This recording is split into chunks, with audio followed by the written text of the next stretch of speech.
Hello everyone and welcome to another video. In this video, I'll explain how you can change your product URL in Shopify.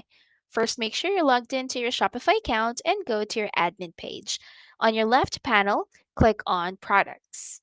Now you'll be routed to this page where all of your products are listed. Now look for the product that you wanted to update the URL. In my case, I only have one. So when you've chosen it, go ahead and click that one. Now on the specific products page, scroll down to the very bottom and look for search engine listing. So this is the actual URL for the product. Now if you want to go ahead and change that, click on edit. Now this is the only part where you can change it. This would be very helpful if you have a messy or very long URL.